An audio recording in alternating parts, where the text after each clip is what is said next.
Hello everyone and welcome to week 2 of the PGP, the TBL edition. I can do even more acronyms if we want me to. Last week we took a tough luck loss, sort of. I mean, I guess it wasn't luck. A tough loss to the APA. We went down 1 game to 6. Shoutouts to Heff for picking up the only win of the TBL in week 1. But here we are in week 2 and we are making sure that we are ready to go. We are going to fight as hard as we possibly can.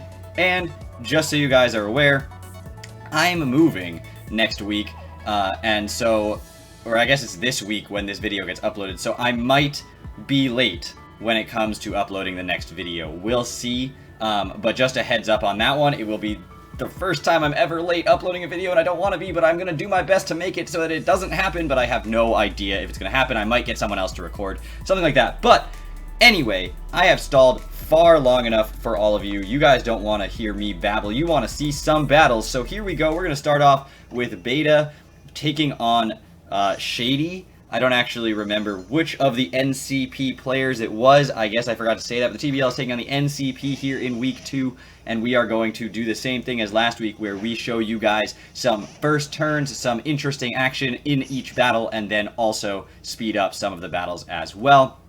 I hope you guys liked this style. There was a generally positive response, so hopefully it is what it is and everyone's okay with it. But anyway, I've been babbling once again. We are here seeing the Darmanitan U-turn into the Zapdos, and this Donphan goes for the gunk shot and misses, and welcome to the TBL. This is probably going to be a trend this season. I think my luck with hacks is shedding on everybody else. Now, this Zapdos, mind you, is taking 20% from Ice Shards. I'm assuming it's not an offensively invested Donphan, but that being said, that is a super effective Ice Shard, and it is doing 20%. So anyway, we are jumping way quickly here, but the Rabombi just Moonblasted a Mega Altaria to the next dimension. That thing is gone.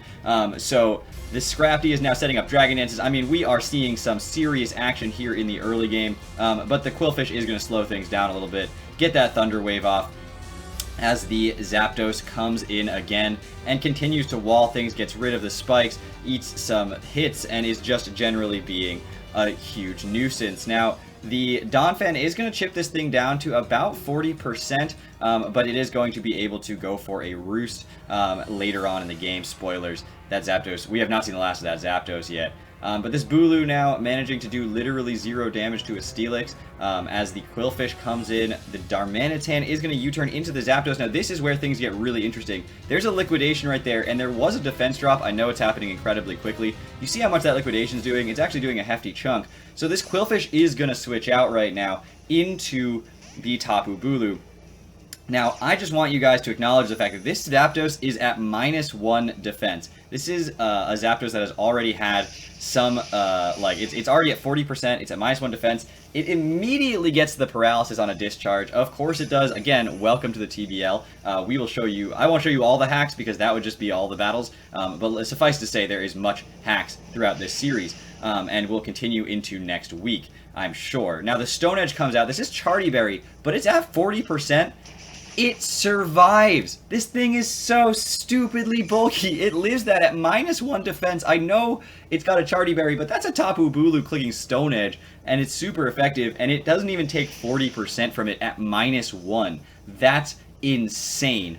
So anyway, this thing does kill the Tapu Bulu, which does decide, Beta then decides to go into the Blacephalon to threaten it out. The Zapdos is extremely weak right now, which means that it's going to have a tough time switching back in, but Curselax is now here, and Qwilfish is going to have to figure out a way to break through Curselax, or it's going to be tough. He does get the poison, but you do see the rest. Now, he does have a -1 from the Liquidation earlier, but he got the +1 from the Curse, so he's at neutral defense as well. Bronzong is going to come in, it's going to go for the Calm Mind, try to beat this Snorlax 1v1.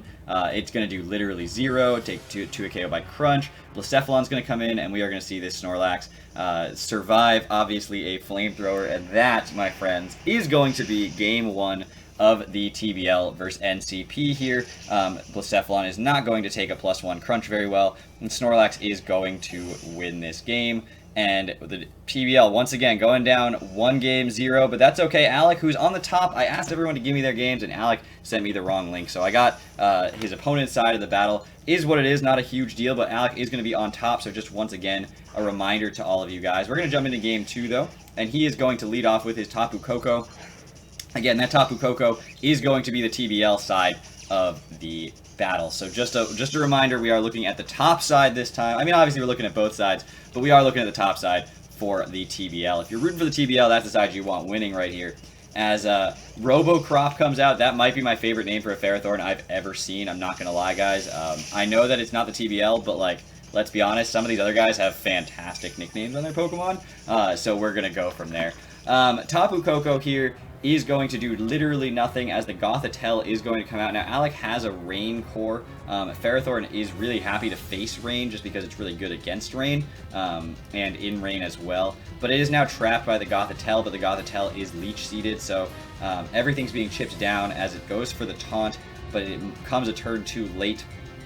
Ferrothorn has already done what it wanted to do, so Gothitelle is going to be forced to switch out into the Pelipper, as the Ferrothorn is going to be forced to go for a Seed Bomb, and is actually going to bring this Gothitelle down to where it's pretty much just death fodder. But he actually reveals the rest, as the Ferrothorn does set up the spikes here and the Leech Seed, and the Gothitelle is going to have to sleep for a couple of turns. It clearly doesn't have Sleep Talk or anything, but that's okay. And we do see the hidden power, probably fire, but possibly fighting, but the Rain is going to dampen that, and the Ferrothorn is going to continuously wall that Gothitelle, as the Pelipper just keeps the Rain up, keeps U-turning, expecting the Ferrothorn not to want to stay in on it, but it doesn't seem to care, and the Hariyama is going to be finally the thing that threatens it out, but into a Tapu Fini that can easily eat hits from a Hariyama, and that thing is going to be forced out, and the Gothitelle is going to have to be sacked at this point to the Tapu Fini, which is unfortunate that when your Trapper doesn't get a single kill, you know you're not in great position right there. The Koko is going to come in, as the Alolan Marowak is going to fight. Now, I'm not really slowing anything down in this fight, because a lot of things in this fight didn't seem like they were that vital until now. This is where this game finally, so the Gothitelle's gone, and this game finally comes to a head right here. You're going to see on this next turn, this Thunderous T, excuse me, is going to just decide, you know what, it's time to pop off. And he is actually going to just straight up go for Agility. Now, if you want to counter Rain, and I know I might be spoiling this a little bit, but if you want to counter Rain, Agility, Thunderous T, and one sec, just wait for this. Just wait, guys. You're just not gonna miss this. With the Thunder is a good way to do it. I'm not gonna lie. So the TBL is in a rough spot right now. I don't know how Alec's gonna make his way out of this one. This is a +2. It's going to outspeed everything on his team, including the Swampert. It's got Thunder for the Rain. This is clearly designed specifically to counter the Rain. And now Alec is almost forced to stall out his own Rain, or just die trying. And additionally, just for you know, a little bit more of a nail in the coffin, we are going to see the Electrium Z come off on the perfect Pokemon, which would otherwise potentially take a Thunder. It's going to drop to a Thunder boosted into Gigavolt Havoc, and that, especially at 50%. Koko is going to go down here, and we are going to see this. This is just guys, I am just blown away once again by the tech that exists in this league. People are really coming up with some wonky stuff to make sure they can pick up those wins, and we are going to see, honestly, it's going to be interesting. So the Kingdra comes in, survives the Thunder, misses the Rain-boosted Hydro Pump, and there's nothing you can do at that point. Thunder is 100% accurate, but Hydro Pump is not in the Rain, and I still think that's stupid, but that is the way that the cookie crumbles, and down goes the Kingdra as the Thundurus reveals the Grass Knot. Pelipper is going to come in here. It's not going to want to take a Thunder. Its own Damp Rock hurting it right now, since the Thunder is still 100% accurate, despite having lasted for quite some time. Or the Rain having lasted for quite some time. And lastly is going to be that Mega Swampert that we saw earlier that switched out on the Agility. but it's going to take a ton of spikes damage, and it's not going to take a Grass Knot very well. And in a remarkable, just honestly, when you're playing a rain team and you can do something like that, I just applaud you. That is phenomenal. Phenomenal prep, and I just respect that so much. So next up, we're going to do my battle in the... we are down 0-2 is a TBL. It's all right. We've got 5 games left. We just need to win 4 of them. So even if I lose here, we are still in the running. But either way, we are going to lead off with my Mamoswine taking on this Greninja. And it is going to prove to be not a matchup that I'm into. And I am just going to go out into my Alomola, which is much better of a Greninja check/counter, depending on what the Greninja set is. If it does have, like, Bloom Doom, then I've got some issues, but either way, I think it'll be okay with my Alomola in here. It's especially defensive. You see that Surf did nothing. We've got some lefties. It's fine. And then he shows me Taunt, which I actually wasn't necessarily expecting, but knew he didn't have a Scald switch in. But I did like the tech and wanted to show you guys that right there. So after that, we will be speeding this battle along a little bit just to get to the next part of the battle. And so you guys can see that he has the Greninja and the Clefable as his Scald switch-ins, and that's about it. But I do have this Muck that can always switch into the Clefable and not have to worry. Force in something like the Mega Venusaur, which I thought honestly would be his Alomola switch-in, but it apparently isn't, which I find pretty interesting. As he actually misses a Leech Seed right there on my Jirachi, which Iron Heads the Heatran and doesn't do very much at all as he sets up his Stealth Rocks, which is annoying, but I can always go Alomola on the Heatran and not stress about it, as I am going to be able to click Wish here and be able to switch into something, or stay in, I have to stay with him, Magma Stored, but I do get the burn on the Mega Venusaur, which is pretty nice on the Scald, honestly. It's just chip damage since he can't have any passive recovery except for Leech Seed, obviously, but my Mega Diancie at this point is just pretty much death fodder. I need to break this Mega Venusaur. I need to chip it down. So this is where I make the most colossal misplay of the season so far. I have a chance right here. I have Z Hurricane. I can just click it, get a ton of damage on anything, but I decide, no, I know you're not staying with your Mega Venusaur. I want to save it for that so I don't have to rely on Hurricane landing later. So I'm just going to click regular Hurricane, and you're going to see it does nothing to this Heatran. Now, I'm pretty sure at this point he's Shook a Berry, but I still have the Hidden Power Ground. I want to click it. He's down to about 40%, and he's actually, as you're going to see, going to survive on the tiniest sliver of health that definitely he would not have had I just clicked the Z Hurricane the first time. I would have been able to take this out. My Noivern would have still been alive. It outspeeds everything on his team, barring a Scarfer, and unfortunately, because I don't have removal this week, the Noivern has to die now because it is under the range where Rocks will kill it on re-entry. So while it does take out the Heatran, and it doesn't look like the biggest misplay in the world, I unfortunately can't save my Noivern against something like this, this Landorus T. I do get to scout that he is Choice Scarf Landorus, but he is going to be able to knock me off and kill me. Now, he does know that I was Z-move Noivern, which is also bad information because it means he knows I'm not Z-move on my Mamoswine. However, one turn later, I click Icicle Crash, do 70% to a Clefable, and prove that I am Choice Banded Mamoswine, and he's probably very aware of that at this point.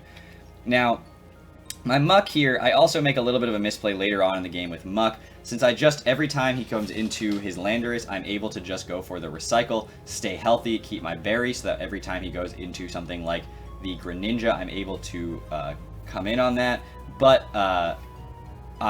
he's got the Synthesis, he's got like all sorts of problems. I'm just having trouble breaking through this team. But at the same time, I do have this Muck.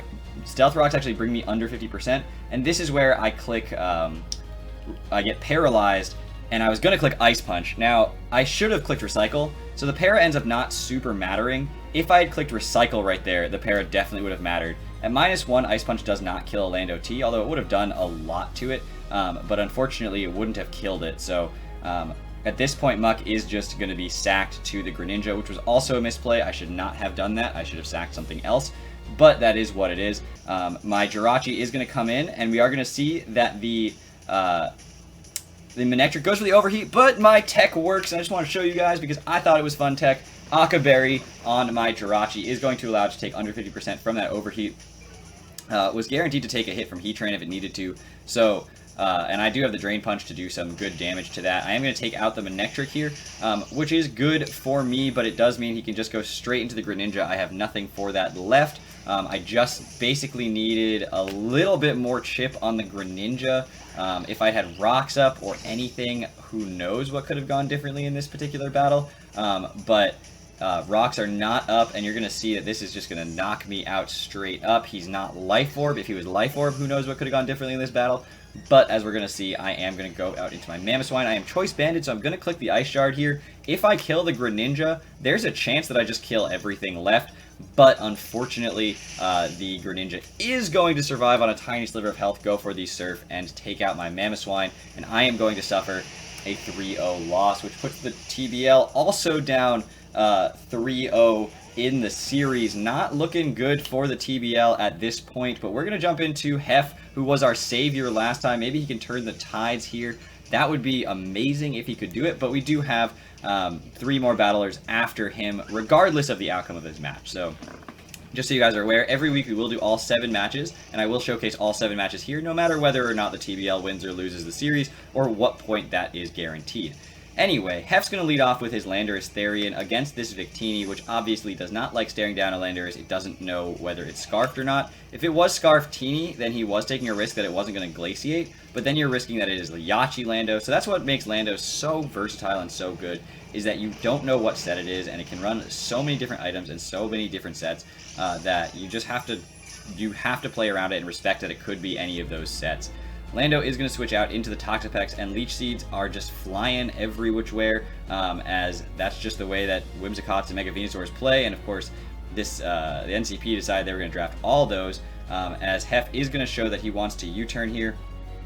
And it actually does 50% to Victini. That is a choice-banded U-turn, as the Diancie comes in and eats its berry, taking the hidden power from the Victini. So there's all sorts of tech going on right now, but we are going to see the Swampert come in and Scald into the Hydreigon. It was supposed to be into the Landorus. Hydreigon missing an attack on the Swampert, and that is obviously not going to help Heff right here, as the Whimsicott is going to come in and the Hydreigon's going to roost and give it itself back to pretty much full, but is going to be threatened out by the potential Moonblast, which crits the Toxapex, of course.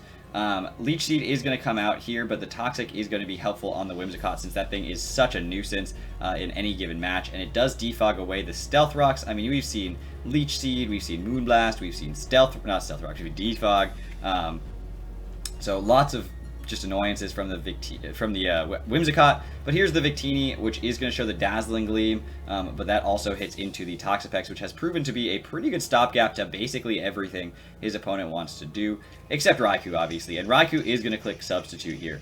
Now, this is an interesting little situation that occurs, because Raikou, Subcalm Mind Raikou with leftovers, that's a real set. It's not gaining any health back because of that burn, thankfully, but it is certainly going to be annoying for Heff to break. So he does go for the Calm Mind. Diancie is in here. Now, Diancie doesn't have the greatest offensive stats in its base form. Obviously, its Mega form has crazy offensive stats, but its base form really doesn't.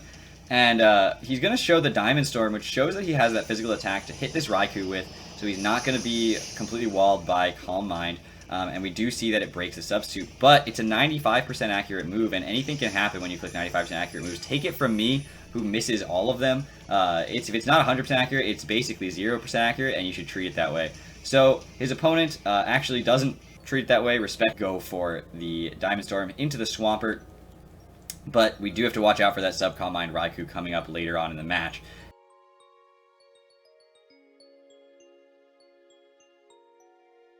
Heff is going to continuously use this Choice Banded Scizor to just great effect. I mean, it's doing so much damage, and even though he's taking a little bit of chip from the Leech Seed, he almost doesn't care what health this Scizor's at, because it'll always be able to just come in, U-turn, and go out, as long as it has any HP. Now, he goes into the Mega Gallade, and the double out into the Whimsicott is pretty nice for his opponent, but he is going to predict that and go for the Fire Punch. I mean, he had a Mega Scizor in there, so it wasn't much of a prediction, but this Scizor, as you can see, just continuously threatening his opponent's team, and always threatens this Kyurem Black that was in the back the whole time with the Bullet Punch. As it goes for a substitute, more substitutes getting thrown up in Heff's way, but he's got this little Toxapex that could here recovers, going for Scalds, trying to break substitutes, and the Roost comes out from the Kyurem, which just recognizes that it wants to set up another substitute in front of the Hydreigon, but the Hydreigon thankfully can break it in one hit. That allows the GoldoaDragon, which can kill the Victini at this point, which didn't really do much this match. The Raichus now has another chance to set up more substitutes and Calm Minds, but Diancie is still around. Goes straight for the Thunderbolt. Diancie eats that, goes to the Diamond Storm, lands it, so we're good. Thank God. And he is going to then just switch out into his Swampert to take those Diamond Storms because he wants that Raikou around in the back, which makes sense. Now, the Swampert does get the burn from the Scald onto the Toxapex. Toxapex gets the burn from the Scald onto the Swampert, and we are just kind of seeing some small interactions here where there's just a lot of Mons alive, and the substitute comes out. The close combat will break the substitute, but we do see this Kyurem actually pop off, going for Icium Z. I figure I'll show you guys some Z move animations, and I've been speeding up for quite some time now, so we'll slow it down, bring it back to normal speed, and watch this Gallade get dropped. Now, there are still, like, I think it's 5-4 now. This was a doozy of a battle to both record and to commentate, and I'm sure for the players to play. But here we are. And so we are going to see the Scizor come out now and threaten the Kyurem. Now, it could go for a U-turn or it could go for a Bullet Punch. You never know. And since he still has the Swampert in the back, he's pretty safe to just kind of eat whatever. The Scizor does make the correct call here, goes for the U-turn, and you see it does a ton to that Swampert, bringing it down all the way to pretty much where Burn is going to kill it. The Landorus is able to come in right here, and it's going to be able to U-turn and finish off the Swampert, not revealing its item of choice, which is actually incredibly valuable, as the Mega Scizor finally gets a chance to Mega Evolve, going for the Roost here, as the Toxapex is already here, and immediately Toxic's predicting the Scizor to not stay in right there, which is a great read since that Kyurem cannot effectively substall right now, as the Scizor now goes for the Swords Dance. And we do see the Double Edge, which I think is actually crazy good tech for a Scizor because it does allow him to do 50+% to a physically defensive Toxapex, which then shows the Haze, so Heff coming prepared for Swords Dance Mega Scizor, going for that Haze, and we do see them get into a little bit of a stall fest here where the Toxapex becomes unbreakable. The Scizor has Roost and Swords Dance, so can continuously set up in front of the Toxapex, which goes for the Scald but doesn't get the kill, and so this Toxapex is going, or doesn't get the kill, doesn't get the burn, and the Toxapex is going to die, but the Landorus is here, goes for the Earthquake, is going to be able to take out Mega Scizor. If he stays in, it will be able to take a +1 Bullet Punch, so he can just go for it safely. Down goes the Raikou on switch-in. In comes the Kyurem, which we know isn't Scarf, and we haven't verified whether or not it's Scarf Lando, but he hasn't switched moves yet, and we do see right here he is Choice Scarfed Landorus. He's put the Kyurem in position, and the Kyurem is going to go down here, and that just leaves Mega Scizor with no boosts. It is going to be neutral because it's not going to have the Intimidate versus the World, and that World is Landorus, and Landorus loves this matchup because it doesn't care about Bullet Punch at all. As you can see by how much this neutral Bullet Punch did, a +1 Bullet Punch would also definitely not have killed this thing, even a critical hit. So had he stayed with his Scizor, it wouldn't have really ended up making a difference because this Landorus is Choice Scarf, and he had no priority other than that Bullet Punch left. So down goes the Mega Scizor, and the Landorus will prove to be victorious, and Heff wins our first match. Here is our second instance of one of the players on the TBL being on the top side. So Collin, as you can see on the top, is your TBL representative, and this is actually a pretty funny opening turn as they both lead with Mega Lopunnies here, and so the Lopunnies are just staring at each other. It's just, you know, whatever's going on, and then we see that his opponents, now this is again, the bottom side is the opponent, the NCP, and the top side is Collin on the TBL. His opponent is going to Mega Evolve first. Okay, sure. I don't know what move they clicked, but opponent Mega Evolves first, so that is something to keep in mind. As Collin also Mega Evolves. And the opponent gets a Fake Out off first. Now, did Collin click Fake Out? Hard to know. He flinched. But the opponent switches out, again, first. And Collin now also is going to switch out second. So we do see the opponent, if Collin clicked Fake Out, win 3 speed ties in a row.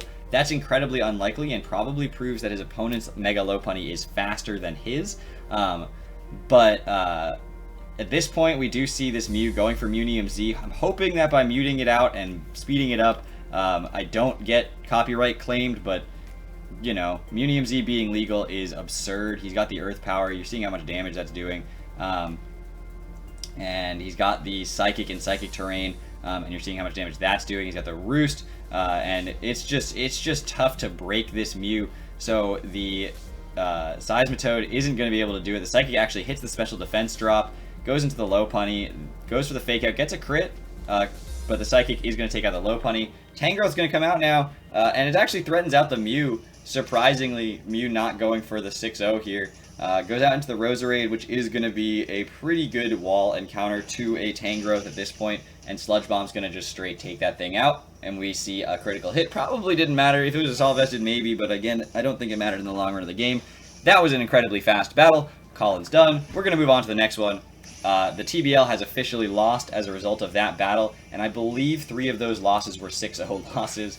So not our finest performance. I will point out that despite losing, it was only a 3-0, so like clearly I am doing well for myself. Anyway, we are into game 4 at this point, and Manbird's here with his Zapdos, and you can see that Zapdos in this battle, just like the last one, is stupid bulky. I mean, this thing just tanks hits for days. I know Manbird hates Zapdos so much, and Zapdos clearly does not like him either. Poorly trained Zapdos misses Toxic on the Sandcastle. So that thing is going to be able to set up its Stealth Rocks pretty much for free, as the Zapdos is going to be forced to switch out at this point. And the Avalugg is going to get the Rapid Spin off into the Celesteela, which actually doubles back into the Palisand. And the Zapdos at this point is going to be able to Toxic it, but it would have been nice potentially to have that Toxic racking up for 4 or 5 turns more. Stealth Rocks are going to come out as the Avalugg does come back in, and the Earth Power does a lot to it, but the Avalanche is actually going to be able to bring the Sandcastle down to death and make it so that the Toxic miss may not have mattered too much, but the rocks are now up, and there was no Rapid Spin, meaning that he is going to have to just put rocks on the other side of the field, maybe hoping his opponent is going to defog or something. Now Zapdos comes in. Right, it takes some Stealth Rock damage. Then this Chestnut, which I assume, again, is an offensive Chestnut, maybe, goes for a Rock Slide. It does 25%. That's, again, super effective moves on Zapdos, doing nothing. I don't know, maybe it's not weak to Rock. Maybe I'm just crazy. But that Wood Hammer does nothing. The Rock Slide does nothing. I mean, Zapdos is just chilling here, and we do see that the Chestnut has decided that it is just going to set up some hazards at this point. And it roosts, and that Woodhammer still does nothing, even though it's not resisted at all. And the Synthesis doesn't do a whole lot in the sand, which is a good thing, as the chip damage from the sand and everything else going on is going to make this Chestnut not long for this world, with the Toxic racking up as well. The Salazzle comes in and does have to switch out as the Zeraora is going to come in, but it Plasma Fists and goes for, it hits the Excadrill switch in, so it does nothing. Close Combat hits the Zapdos switch in, does nothing. And Zapdos is going to once again continue to be just an amazingly nuisance Pokemon. Now that Ice Beam did quite a lot, since this is clearly a physically defensive Zapdos. So he'll go out into his Slowbro, which takes nothing from Ice Beam, and Mesprit is going to be forced out. And he goes for the Trick Room with his Slowbro, which is fantastic tech. Gotta love that Trick Room Slowbro. Now, if you've been paying attention, this Slowbro is at about 70%. Goes for the Scald. Check this damage to the Celesteela.